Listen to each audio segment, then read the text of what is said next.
Evening, everybody. Good evening.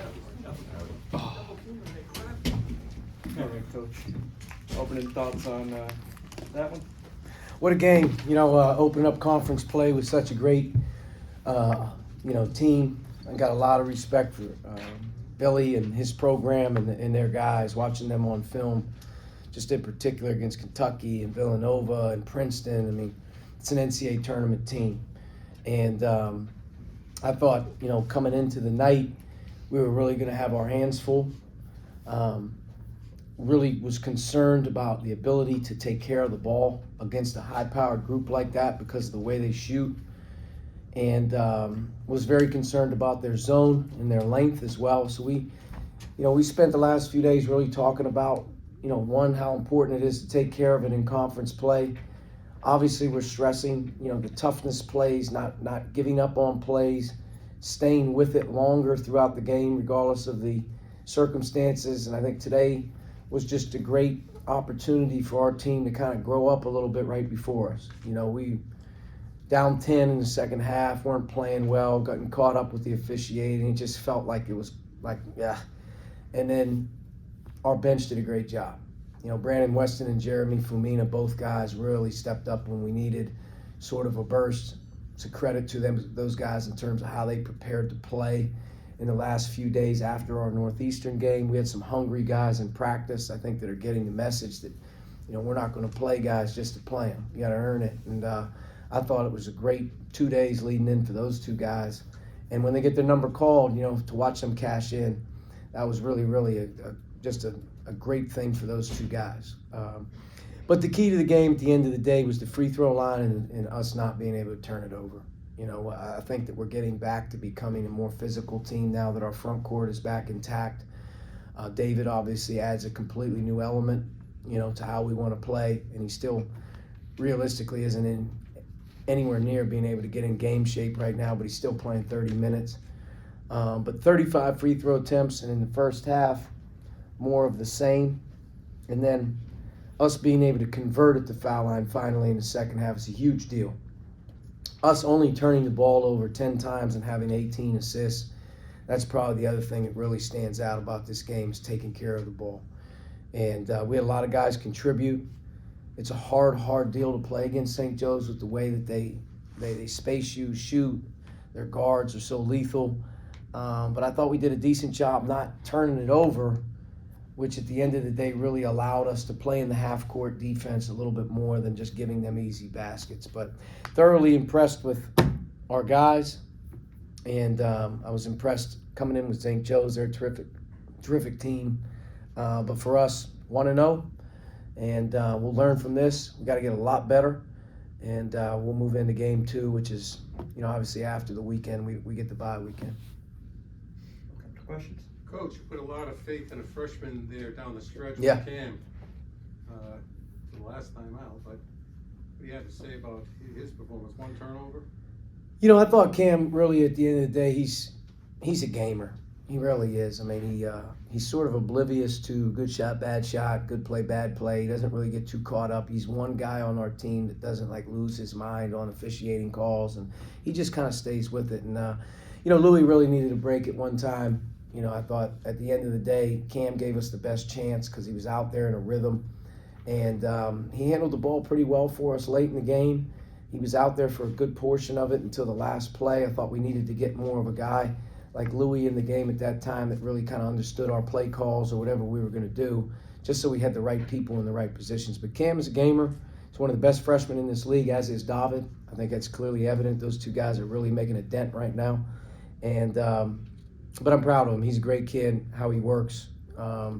He's everything that we thought he could be and more, probably. What has this team shown you in responding after the losing streak? Well, I think they got a lot more confidence in each other when we got healthy. I don't think that's any secret. I think we were really struggling there for 2 to 3 weeks with lineups. And at the end of the day, losing a few games can really knock you off kilter. You need some leadership, you need some toughness, you need some guys who have been through it. And being able to come off the Christmas break and have David basically fully commit to coming back, getting David cleared, It just changes the whole complexion of what we're doing. So I don't want to, make excuses and whatnot, but we're not the same team. And I also think that when your clear leader on your team, which is David Green, is out there, other guys get a little bit more confidence in themselves, and I think that really has helped us. The last look for Louis, take us through the play and for him to execute it there. Yeah, take the last shot, number one.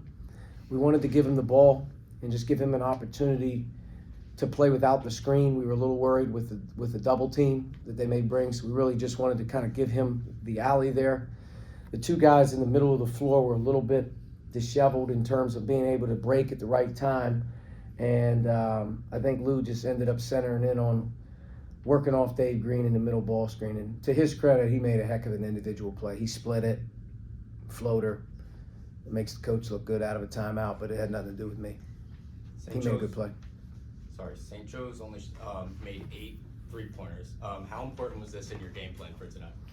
Well, they're top 2 or 3 in the country in points generated and the amount of attempts that they take. So 33s isn't surprising.